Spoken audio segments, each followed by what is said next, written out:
Bonjour et bienvenue.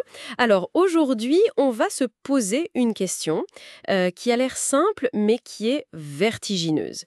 Qu'est-ce que c'est le vide? Est-ce qu'il est vraiment vide? Hmm. On va explorer ça en se basant sur une analyse assez fascinante tirée d'une vidéo de Christophe Pauly.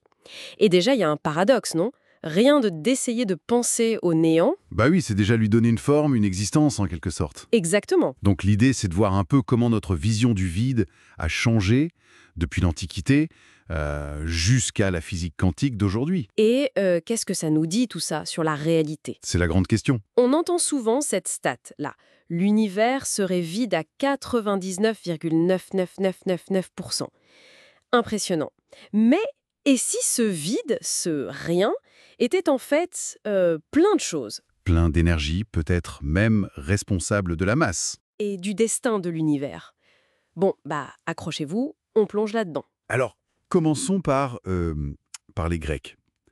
Parménide, lui, était catégorique. L'être est, le non-être n'est pas. Donc, le vide, Impensable. voilà. Et Aristote, lui aussi, rejetait l'idée. Il parlait de l'horreur du vide de la nature. Et il avait un argument. Comment expliquer le mouvement sans résistance, sans air? Ah oui, c'est vrai.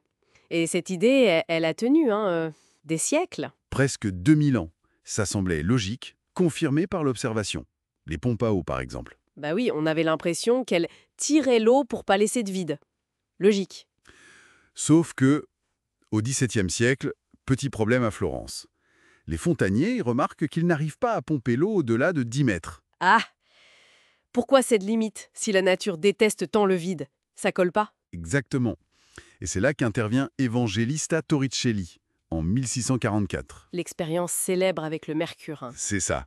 Il remplit un long tube de mercure, il le retourne dans une cuve de mercure, et là, la colonne descend mais s'arrête à 76 cm environ. Laissant un espace en haut. Oui, un espace, apparemment vide. Et l'explication de Torricelli, elle est géniale. C'est pas l'horreur du vide? Non, c'est le poids de l'air, la pression atmosphérique, qui appuie sur le mercure de la cuve et qui soutient la colonne. D'accord, Révolutionnaire pour l'époque, hein. complètement. Et c'est confirmé peu après par Blaise Pascal. Au Puy-de-Dôme. Oui, en 1648. Il refait l'expérience en altitude. Et là, la colonne de mercure est plus basse, Logique. Moins d'air au-dessus. moins de pression. Donc la preuve est faite. 1. Le vide peut exister. 2. L'air a un poids. Bon, le vide existe.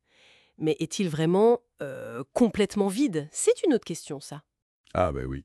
Au 19e siècle, on se demande comment la lumière fait pour voyager dans ce vide. Du coup, on invente l'éther, Voilà. Une sorte de substance invisible, un support pour la lumière. qui remplit tout. Mais ça n'a pas tenu longtemps. Non. Einstein, 1905, relativité restreinte. Plus besoin d'éther pour expliquer la propagation de la lumière. Le vide redevient vide. Enfin, jusqu'à la prochaine révolution, la quantique. Ah, la quantique. Là, tout change encore. Le principe d'incertitude d'Heisenberg, notamment. Il nous dit un truc fou. C'est-à-dire, Bah, en gros, que même dans le vide le plus absolu, l'énergie ne peut pas être exactement zéro tout le temps. Elle fluctue. attendez, le vide fluctue, il y a de l'énergie qui bouge dans le rien. C'est ça. Le vide est une sorte de bouillonnement quantique d'énergie. Mais si ça fluctue, ça a des effets. On peut le voir. Absolument. Ces fluctuations, elles permettent l'apparition et la disparition ultra rapide de paires de particules virtuelles. Particules et antiparticules. Virtuel. Oui, elles n'existent que très brièvement, mais leurs effets cumulés, eux, sont bien réels et mesurables. L'effet Casimir, par exemple. C'est quoi ça? Deux plaques métalliques très très proches l'une de l'autre dans le vide, eh bien elles s'attirent. À cause du vide. Oui, parce que l'espace entre les plaques restreint les fluctuations possibles, alors qu'à l'extérieur, elles sont libres. Ça crée une différence de pression, une force nette qui les rapproche. Incroyable. Le vide agit sur la matière. Tout à fait. Il y a aussi le déplacement de Lamb, un petit décalage d'énergie dans l'atome d'hydrogène. Ça s'explique parfaitement par l'interaction de l'électron avec ces particules virtuelles du vide. Donc le vide n'est pas vide du tout en fait. Non. Et la théorie quantique des champs, la QFT, va encore plus loin. Elle dit que l'univers entier est fait de champs quantiques, partout. Et le vide dans cette image? Le vide, c'est l'état d'énergie le plus bas de tous ces champs. Mais Même au plus bas, ça fluctue. Et il y a un champ spécial, le champ de Higgs. Ah, le fameux champ de X. Oui. Lui, même dans l'état de vide, sa valeur moyenne n'est pas nulle. Il est activé en permanence, partout. Et ça, c'est crucial parce que... Parce que c'est en interagissant avec ce champ de Higgs omniprésent que les autres particules, électrons, quarks, acquièrent leur masse. Quoi? C'est le vide, via le champ de Higgs, qui donne la masse à la matière. C'est exactement ça. Sans ce champ de Higgs non nul dans le vide, pas de masse pour les particules fondamentales, pas d'atomes, pas de galaxies, pas de nous. C'est vertigineux. Mais alors, toute cette énergie du vide, ces fluctuations, le champ de Higgs, ça représente quelle quantité d'énergie au total? Ah, là on arrive au gros problème. Le problème de la constante cosmologique. Quand on essaie de calculer cette énergie du vide en théorie quantique, Oui? on obtient une valeur astronomique. Gigantesque, absolument énorme. Et alors?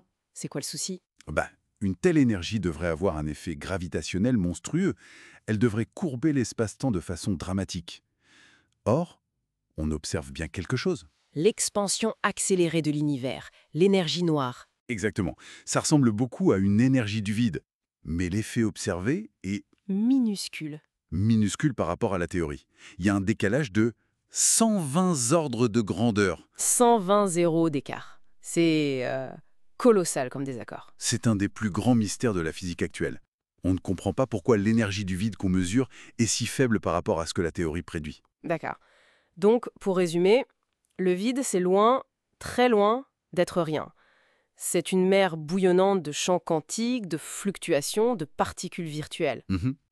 Il donne sa masse à la matière via le Higgs, et il pilote l'expansion de l'univers via son énergie, même si on pige pas bien les chiffres. C'est la base de tout, en fait. C'est exactement ça. Le vide, c'est un peu le miroir de ce qu'on sait, et surtout de ce qu'on ne sait pas encore, comme ces histoires d'énergie noire, de constantes cosmologiques. C'est fou de se dire que le plus grand mystère n'est pas forcément au fin fond de l'espace. Mais qu'il est là, ici, maintenant, partout, dans le tissu même de la réalité qui nous entoure et nous constitue. Ça donne à réfléchir. Et ça ouvre une porte fascinante. Si cette trame fondamentale est si fascinante, si vivante, si complexe, qu'est-ce qu'elle pourrait bien nous cacher d'autre? Quelles surprises nous attendent encore dans ce rien apparent? Voilà une question pour la route.